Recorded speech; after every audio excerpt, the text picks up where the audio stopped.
pertanyaan setelah penjelasan saya ini. Untuk menjawab itu, tentunya kita harus memahami dulu program Keluarga Harapan itu apa gitu. Program Keluarga Harapan yang selama ini kita ketahui oleh masyarakat merupakan program yang diberikan oleh Kementerian Sosial. Program Keluarga Harapan merupakan program yang bersyarat, merupakan bantuan sosial yang bersyarat yang diberikan oleh pemerintah kepada keluarga miskin.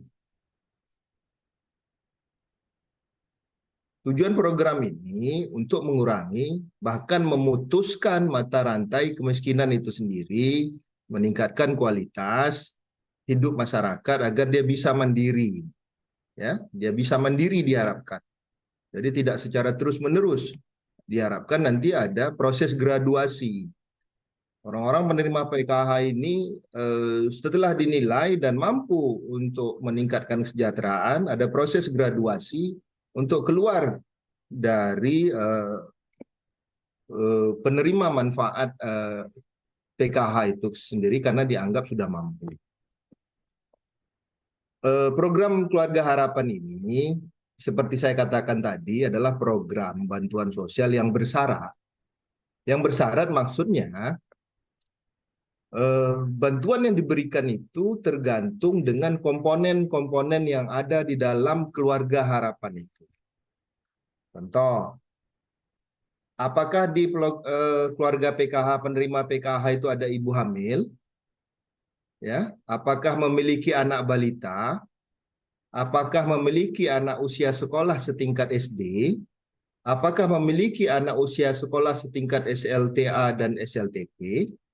Serta apakah memiliki orang tua atau anak atau keluarga yang berada di dalam satu kakak yang disabel berat atau yang lanjut usia. Nah, yang kita katakan bersyarat seperti komponen yang saya sebutkan tadi, anak, ibu yang hamil, anak SD, SMP, SMA, disabel, penyandang cacat, kemudian lanjut usia. Nah, tentunya bantuan secara tunai ya, PKH ini diberikan berbentuk uang. Jadi keluarga itu punya rekening dan nanti oleh Kementerian Sosial disalurkan bantuan itu melalui rekening keluarga PKH itu. Penerimaan dan besarannya tergantung seberapa banyak komponennya. Contoh, ternyata dia memiliki 5 komponen. Ada ibu hamil, ada balita, ada anak SD, ada anak SMP, ada anak yang SLTA, ada yang cacat, dan ada lansia, 7 bahkan. Tentunya jumlah uang yang diterima berbeda dengan yang hanya memiliki 2 komponen misalnya. Anak SD yang sekolah SD di dalam keluarga itu, atau yang hanya sekolah SMP, atau ada ibu yang hamil gitu. Bisa dipahami Mbak sampai ke sini dulu tentang Ya, PKH baik. itu? Tapi Pak, ini kan kabarnya baru-baru heboh nih, isunya baru mencuat. Nah, ini kenapa Pak? Apakah regulasi baru dan apakah ini memang ada instruksi dari menteri sendiri atau ada permennya Pak yang sudah dikeluarkan? Jadi Peraturan menteri. Begini, seperti yang saya katakan tadi, tujuan utama program ini adalah disasarkan kepada keluarga yang tidak mampu.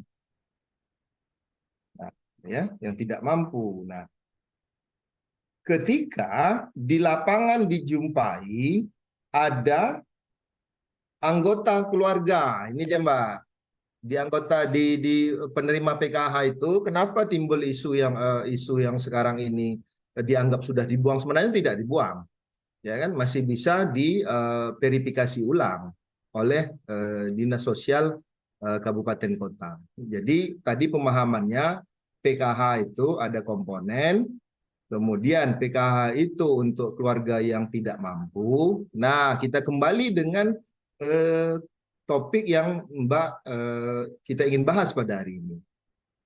Yang beredar di lapangan, ada di dalam anggota keluarga itu yang memiliki penghasilan setingkat dengan UMK, ya kan?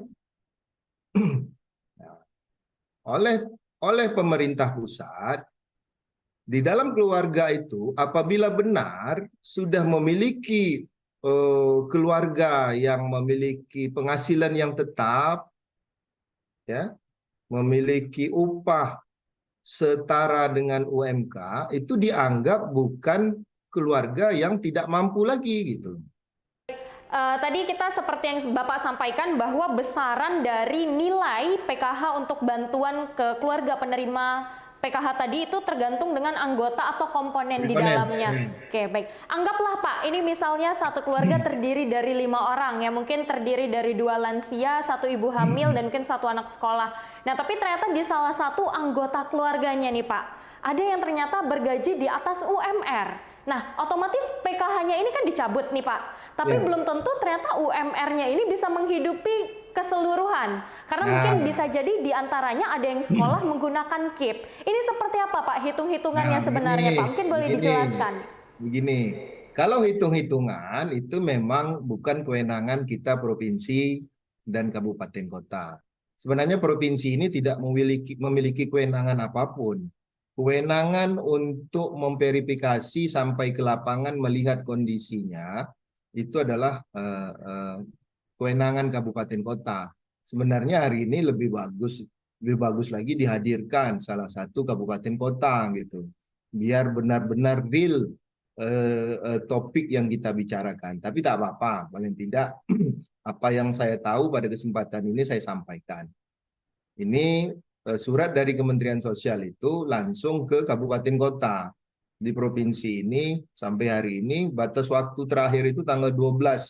Tanggal 12 lah nanti saya baru mendapatkan informasi yang jelas dari kabupaten kota. Tapi paling tidak kita sampaikan yang saya tahu di level provinsi. Nah, ketika di lapangan itu dijumpai dari data di kabupaten kota yang diperoleh dari Kementerian Sosial melalui aplikasi SIG-NG, kabupaten kota akan mensurvei ke lapangan. Ya, nama yang sudah ditetapkan dengan dari anggota PKH itu yang dianggap memiliki penghasilan di atas UMR, nanti akan disurvei, Mbak. Disurvei ke lapangan. Kalau memang benar kondisinya seperti yang Mbak sampaikan tadi, itu dia bisa diusulkan kembali oleh kabupaten kota untuk mendapatkan, untuk namanya muncul lagi, Mbak. Bukan lantas dibuang, tidak. Berarti tidak serta-merta namanya langsung dicoret ya Pak Irwanto, tapi Ya, bisa tidak. dikaji dan didatangin kembali rumah tersebut untuk dikonfirmasi. Ya, contoh ya. Kabupaten Bintan itu ada 907. Sudah diverifikasi oleh Dinas Sosial. Kemudian data itu diupload kembali ke sistem. Nanti akan ada jawaban dari Kementerian Sosial melalui Pusdatin, ini ditolak atau diterima, ditolak atau diterima. Mungkin ada yang ditolak, artinya memang benar-benar dia di atas UMR. Tapi mungkin saja ada yang diterima, ternyata tidak benar. Begini, karena kadang-kala ini kan matchingnya ini kan ke BPJS nih Mbak, BPJS Ketenagakerjaan, ya kan? Kemudian kalau ada yang punya usaha itu ke AHU, Menkumham. Jadi kondisi real di lapangan kadangkala ketika didaftarkan mendapat BPJS dengan gaji real yang ketika diverifikasi kan kadang-kadang tidak sama gitu. Nah, yang tidak sama ini, yang mungkin di bawah itu, itulah yang didaftarkan ulang untuk tidak dihapus namanya. Itu dia, Mbak. Baik. Lalu Pak, kalau di Kepri saat ini ada berapa Pak jumlah keluarga yang menerima bantuan dari PKH? Kalau di PKH, dari PKH itu data yang di belakangnya saya lupa, itu sekitar 42.000 kakak sampai dengan 43.000 kakak. Nah, itu Pak, data.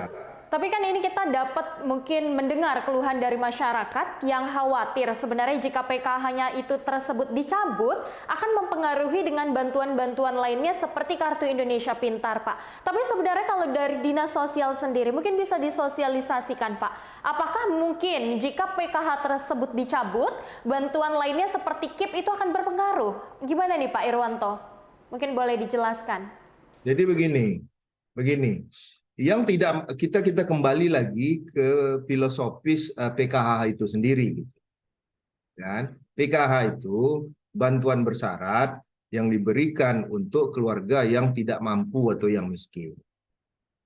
Nah, ketika muncul masalah seperti ini, tidak serta-merta dibuang. Masyarakat jangan khawatir. Kalau memang benar kondisi dia ya masih tidak mampu dan oleh kabupaten kota di Perpal dilihat ke lapangan, ya, karena di kabupaten kota di dinsosnya ada yang disebut dengan supervisor. Memang usulan ini kan dari desa kelurahan nih, Mbak, ya kan, musyawarah desa kelurahan mengusulkan ke kabupaten kota, nanti supervisornya mengecek, kemudian kalau oke ditetapkan oleh bupati wali kota, kemudian diinput dan dikirim ke Pusdatin ke Mensos. Jadi jangan khawatir masyarakat. Kalau memang seperti kondisi yang Mbak sampaikan itu, jangan khawatir, ya. Nah, yang kita khawatirkan sekarang eh, penerima PKH itu ada yang sudah layak untuk digraduasi, untuk dikeluarkan. Sudah ada yang dianggap mampu, tapi masih ingin terus bertahan. Ini yang kita ingin himbau. Ya kan? Untuk hal-hal yang tadi baru saja Bapak sebutkan yang seharusnya sudah bisa graduasi, namun faktanya ternyata masih ingin mendapatkan bantuan tersebut. Ini memonitornya dari Dinas Sosial seperti apa, Dinas Pak? Sosial Kabupaten Kota Oke, berarti melalui usulan dari desa dan kelurahan. Karena masyarakat itu yang paling dekat itu kan berada di desa dan kelurahan itu sendiri ya. Nah, itu loh, Mbak. lalu kan tapi informasi ini ternyata sudah beredar luas dan menciptakan kekhawatiran tersendiri nih di masyarakat. Apakah mungkin sudah ada sosialisasi nih Pak yang dilakukan oleh Dinas Sosial? Nah, kalau Dinas Sosial Provinsi ini kewenangannya tidak sampai di situ. Kami berkoordinasi dengan 7 kabupaten kota. Itu yang kami lakukan di Dinas Sosial Provinsi. Kami memonitor apa yang sudah dilakukan oleh Dinas Sosial Kabupaten Kota. Mereka sudah melakukan verifikasi validasi untuk menyanggah data-data yang dimunculkan. Nah, hasil verifikasi dan validasi itu ada yang benar. Memang di dalam keluarga itu ada yang sudah jadi PNS, anaknya, gitu kan? Sudah memang bekerja di perusahaan dengan gaji di atas UMR, memang benar, ada yang dijumpai. Nah, tentunya yang dijumpai seperti ini ya harus dengan kerelaan untuk tidak menerima lagi gitu, karena dia sudah dilingkan dengan BPJS, sudah dilingkan dengan AHU, sudah dilingkan dengan Dapodik, data pokok pendidikan. Nah, yang sekarang ini seperti kata Mbak tadi itu ada keluarga-keluarga yang dianggap memang datanya tidak valid. Nah, ini oleh kabupaten kota diusulkan kembali, sudah mereka usulkan, ya. Cuman saya belum bisa bicara di sini melampaui kewenangan saya kepala bidang karena hasilnya nanti akan diketahui setelah tanggal 12 nanti kita akan rapat dengan kabupaten kota untuk melihat berbicara dan mengevaluasi apa yang sudah dilakukan oleh kabupaten kota terkait permasalahan ini, gitu Mbak. Oke. Tapi Pak, dengan isu yang saat ini sudah beredar, mungkin apa nih Pak himbauan yang ingin Bapak sampaikan kepada masyarakat terkait hal ini? Baik, untuk himbauan ke masyarakat, jangan khawatir ya kalau memang secara kondisi real di lapangan Bapak Ibu masih, menurut Bapak Ibu dengan kondisi yang dialami sekarang masih layak untuk menerima PKH. Rekan-rekan dari Dinas Sosial Kabupaten Kota sudah bekerja dan kami Dinas Sosial Provinsi sudah memonitor ini untuk mendorong Kabupaten Kota bekerja dengan baik untuk memverifikasi data dengan baik. Nah, artinya ini tidak akan mengurangi hak Bapak Ibu sebagai penerima PKH dan ini sudah diusulkan oleh Kabupaten Kota ya kembali ke usulan ke Kementerian Sosial melalui SIG&G namanya, Sistem Informasi Kesejahteraan Sosial New Generation, yang di bawah naungan Pusat Data dan Informasi Kementerian Sosial. Dan kami himbau Bapak Ibu yang penerima PKH yang namanya mungkin masuk ke dalam daftar itu, ketika nanti belum mendapatkan pelayanan, sebaiknya datanglah ke desa dan kelurahan ya, untuk menyampaikan dan berkoordinasi tentang kondisi Bapak Ibu sebagai penerima PKH. Itu saja sih Mbak. Berarti ini kita klarifikasi kembali, kita perjelas ya Pak Irwanto, bahwasannya jika memang nanti status PKH tersebut dicabut dari keluarga, tapi masih bisa kembali diverifikasi ya Pak Irwanto? Ya. Dan Verifikasi. masih bisa kembali mendapatkan bantuan PKH tersebut. Ya, verifikasi itu dilakukan untuk melihat kenyataan di lapangan. Apakah benar? Berarti Kalau itu nantinya Dinas Sosial akan satu-satu menyambangi rumah-rumah penerima PKH tersebut? Ya, itu akan diserahkan, bukan Dinas Sosialnya mungkin, ke kabupaten, ke desa kelurahannya. Jadi ada koordinasi antara Dinas Sosial Kabupaten Kota dengan pihak desa atau kelurahan. Tentu pihak desa dan kelurahan akan menemukan rumah tangga yang sudah ditetapkan dari Kemensos itu. Pak Irwanto, tapi sebenarnya hal ini atau mungkin regulasi ataupun instruksi baru ini, adakah Pak mungkin hubungannya antara temuan Menteri Sosial terkait banyaknya ASN yang mendapatkan PKH, bantuan PKH? Ya, ke situ. Ya, ada arahnya ke situ. Di Kepulauan Riau sendiri, dari Bapak, pengetahuan Bapak sendiri, apakah banyak nih Pak PNS ataupun ASN yang mungkin mendapatkan bantuan? Saya belum secara keseluruhan, karena itu saya katakan tadi, saya belum bisa bicara karena mereka masih berproses dan di atas tanggal 12 mungkin baru bisa, kalau memang ada kita bisa diskusikan lagi. Ada memang itu, dan temuan itu sebagai ASN memang harus mengembalikan. Cuma tidak banyak, mungkin kayak di beberapa kabupaten kota. Kalau nggak salah saya, seperti di Bintan itu ada sekitar berapa ya, 25 kalau nggak salah. Kabupaten kota lain saya hari ini belum dapat konfirmasi sampai hari ini karena mereka masih bekerja. Setelah tanggal 12 nanti kita akan mengadakan rapat untuk berkoordinasi tentang masalah ini.